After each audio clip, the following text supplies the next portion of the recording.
द्वापर में समाधि लेनी पड़ती थी, तपस्या करनी पड़ती थी। और अगर त्रेता में द्वापर में किसी को राम कथा सुननी होती थी ना, तो वो अपने पैरों से चलकर बक्ता के पास जाता था। लेकिन कलयुग में कितना सरल है, कितना सरल। बोले कलयुग में अगर श्रोताओं को कथा सुननी है तो श्रोताओं को कहीं जाने की आवश्यकता, केवल 10 अंकों का मोबाइल नंबर डायल किया और मधु जी उत्तराखंड हरिद्वार से खैरा कर्मा आ जाते। कलयुग से बड़ा कोई युग, क्योंकि आप देखो त्रेता युग में भगवान शंकर के हृदय में इच्छा हुई कि मैं राम की कथा सुनकर आऊं, तो भगवान शंकर को भी अपने पैरों से चलकर जाना पड़ा। बाबा तुलसीदास जी ने लिखा, एक बार त्रेता जुग माही, एक बार त्रेता जुग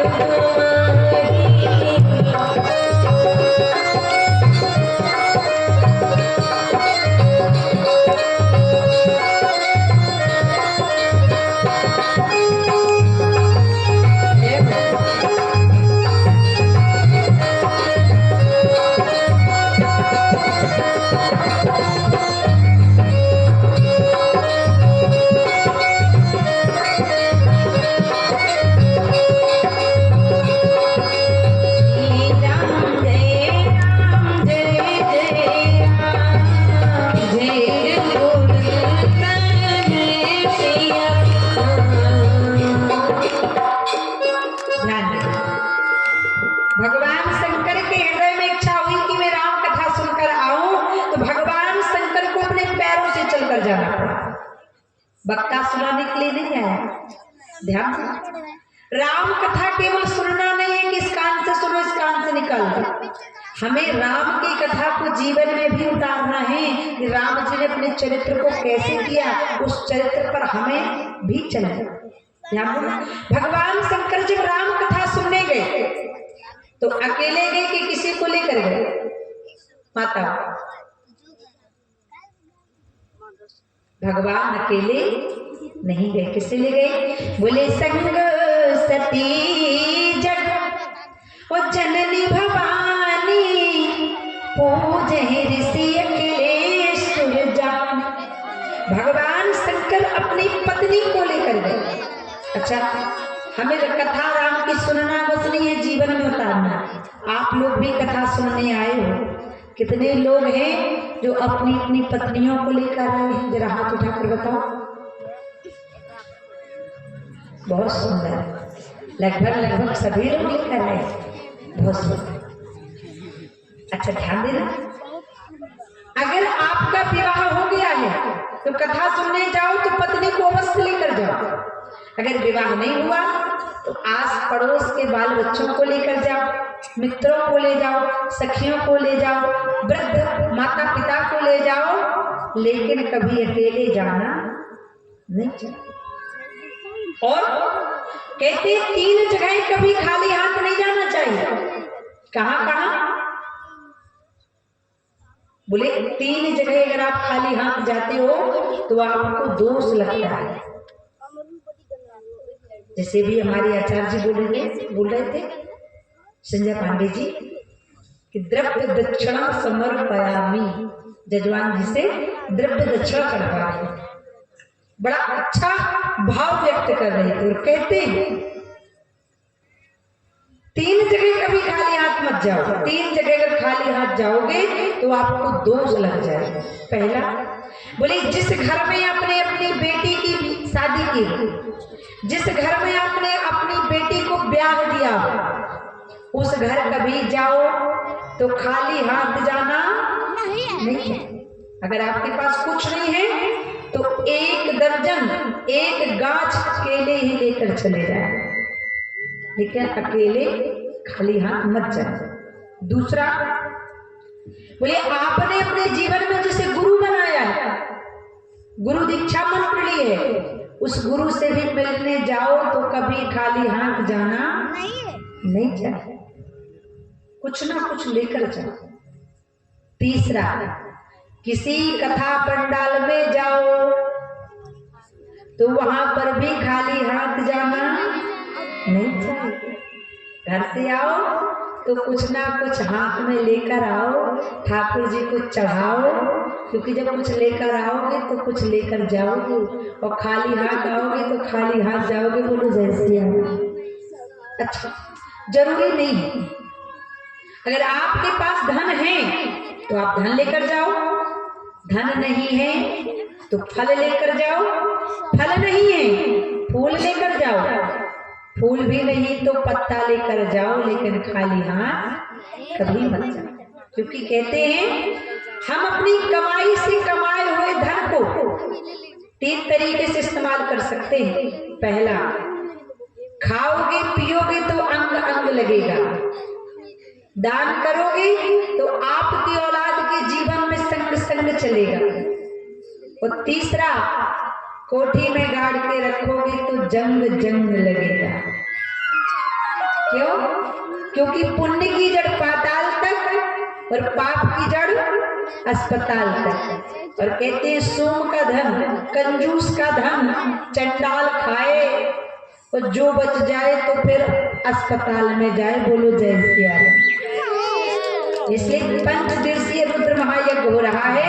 खूब ब्राह्मणों को दान दो, यज्ञाचार्य जी को दान दो, यज्ञ भगवान के चरणों में दान को समर्पित करो, ठाकुर जी को दान दो, क्योंकि दान देने से हमारे नाना प्रकार के पाप नष्ट होते हैं, क्षरण होते हैं। भगवान शंकर आज कथा सुनने गए, अपनी पत्नी को लेकर गए। तो जब कथा सुनने गए तो किसके यहाँ गए?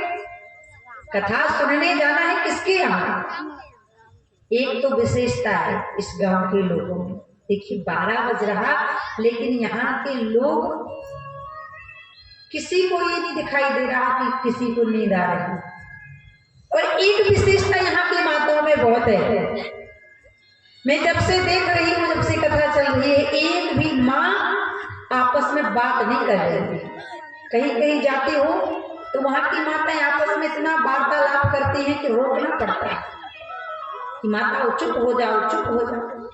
लेकिन यहाँ की माताएं एकदम एकाग्र चित्त होकर, ध्यान लगाकर, मन लगाकर, तन लगाकर कथा सुनती है, आदर से, मर्यादा से, अनुशासन से, व्यवस्था से। तो एक बार आप लोग माताओं की ताली जरूर बजाओ। यहाँ की माँ की शक्ति बड़ी समझदार है, क्योंकि कहते हैं संसार में 2 प्रकार की महफिलें होती हैं। एक वो महफिल है, बोले जहां जाओगे सुबह पियोगे तो उसका नशा शाम को उतर जाए,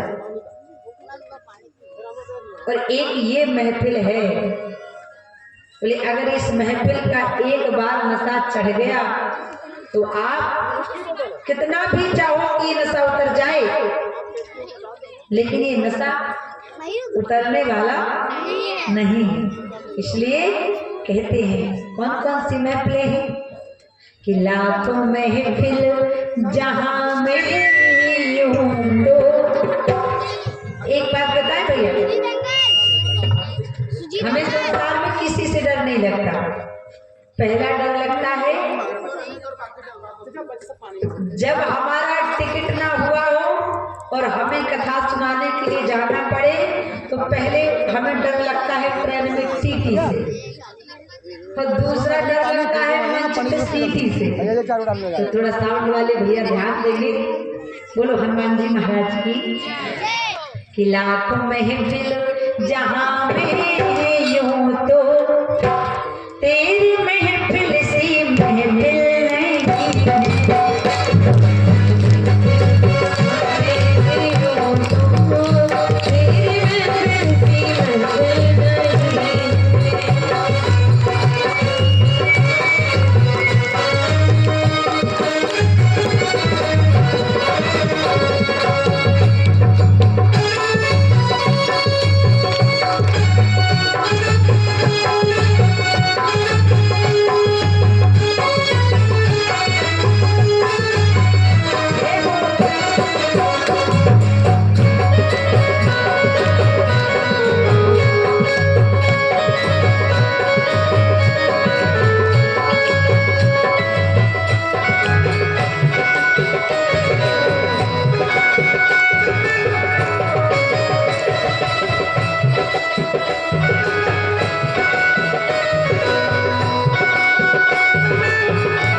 क्योंकि कहते हैं हम जिंदगी भर करते हैं धन धन धन और अंत में हो जाता है निधन।